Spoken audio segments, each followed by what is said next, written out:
Hi guys, welcome to HR Fundas and I'm Disha.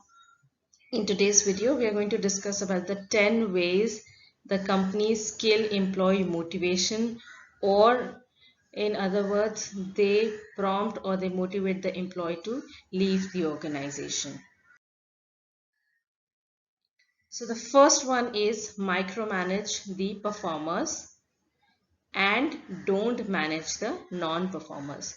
So a lot of times what we see is that some managers, they are not really able to figure out who needs management and who is able to finish the task on time, and as a result what happens is they keep focusing more on the employees who are already performing well, and because of certain reasons maybe they are not able to get the desired results, or maybe the non-performers don't really share any information with them, and the managers find it very difficult to track their performance, so they kind of ignore the non-performance, and at the same time they want the performers to share the workload of the non-performers. So this is one way in which you are penalizing the performing employee because you are not able to get work done from the non-performers, and you are making the life of the performers more difficult.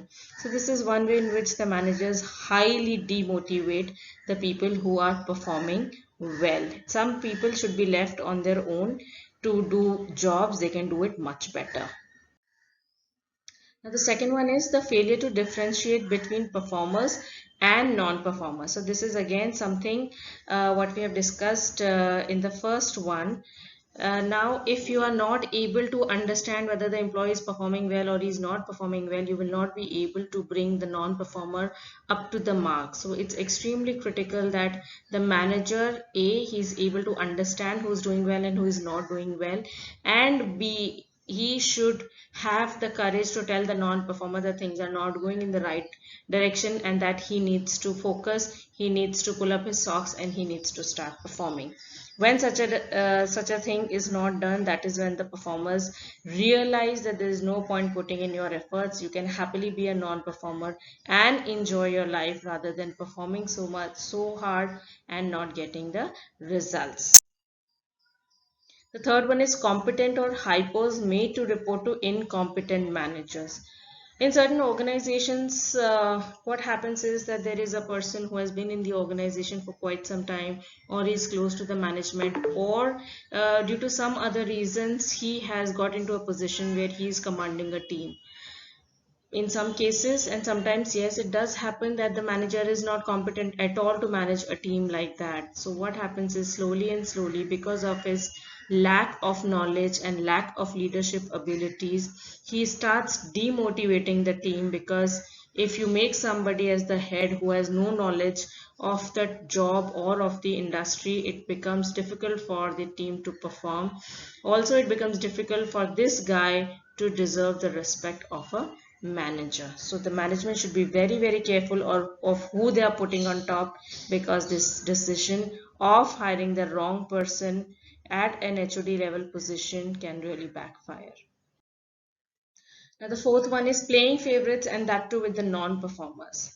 So why have I mentioned non-performers? Because most of the times what we see is that if there is, so sometimes we will see that there is a blue-eyed boy or there is a blue-eyed girl, and that is because they have been performing extremely well, and they deserve to be blue-eyed because they have been putting their extra efforts and hard work. However, in some cases, the people who are not really performing very well, they are very close to the management because maybe they have been um, sharing all the office gossips with the managers, or they have been spying on behalf of the managers, or they have been successful in getting onto the softer side of the management, and they are taking advantage of the fact that the management is close to them. They start bossing around, and also they can play a very, very critical role in damaging the careers of the people they don't like. So the managers should be very, very careful about who they are playing favorites with, and especially if the person is not performing, then you should not really have so much of soft corner for whatsoever reason. Making employees do manual work in a tech savvy world. So this is This is actually a big turnoff. I have myself worked with a manager who believed in a lot of manual reports being made. He wanted all the Excel data to be transferred to a Word sheet. So it's unnecessary duplication of work. It is just an effort to make your team's life miserable. It's just showing them that you are the boss and you can get anything done. So I think this is extremely it's wrong to do such a thing. It's wrong to demotivate employees, or maybe ask them to go back to the primitive ages when things were done manually. If you have softwares, or if you have employees who are capable of giving you good data, capable of preparing good reports, then that you should be taking advantage of that fact rather than pulling them down and letting them do work which is manual and waste everybody's time. Now, the sixth one is chaotic and disorganized work style. Now, why is this so demotivating for employees? Because if the manager is chaotic, he's not organized, he does not have any sense of timing, his time management is extremely poor, then he can waste everybody's time. So everybody in the team will be logging in for longer hours because obviously the work is not done. He is not really aware of his deadlines, and hence he will be putting in a lot of pressure on his teams. There will be a lot of last minute reporting required because clearly the timelines are not defined. So having being chaotic and being disorganized can cost a lot of people their jobs, and most importantly it can be disastrous for the company's reputation as well, because sooner or later the customers or the clients will get to know how the company functions internally. The seventh one is hiring wrong people for the job. So in some cases, what happens is when the companies are downsizing, maybe as a whole, or maybe some department is being downsized, then what they do is they pick up the people from one department and transfer them to the other department, assuming that the job is either related or it's quite easy to understand.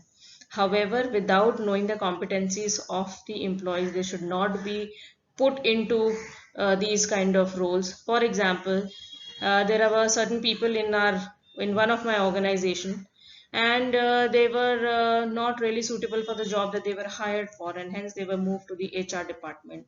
Now HR department looks like a cakewalk, but it's not. There are so many things that you will only know because you have experience, or you have studied certain concepts, or you have job knowledge. And when these people came into the picture, they were nothing but disasters, and eventually those people had to go because they were not really able to add value to the department or to the organization. So like we can see in the picture, the person is nicely picking him up from a small fire and putting him into a bigger fire. These actually can happen if you put the wrong people on the job. Office politics, I don't think it needs any detailing or any explanation. All of us know that office politics is bad for the organization. The managers who support office politics, in my opinion, should not be really hired. There should be a thorough background check done, and they should not be hired because one political person can ruin the entire organization's work culture. And politics is not something that you can be trained for. Either you're born with it or you don't know it. The ninth one is allowing dishonesty and disloyalty in the company. So if there is a manager who is being disloyal with the company, the first thing that you know that you should do is you should fire him at the earliest, because if he is disloyal to the company who has been paying him salary, then he can be much more dangerous than what it looks like right now. He can bring the company down. He can bring so much of disrespect to the company. All the clients will start hating you for whatever organizational practices or policies your company follows. And the last one is no reward and recognition. So again, we go back to the performers and non-performers. If there are performers in the organization, they should be rewarded. If you fail to reward these employees, then sooner or later they will leave you, and the company will only have average or bad performers. And no company can benefit if you have only these kind of performers in your organization. So these are the various things or various ways in which the companies force their employees to leave them. These are some things that I have experienced in my organizations where I have worked. So I thought let me share these ideas with you. Hope you will like it. Thank you so much for watching and bye bye.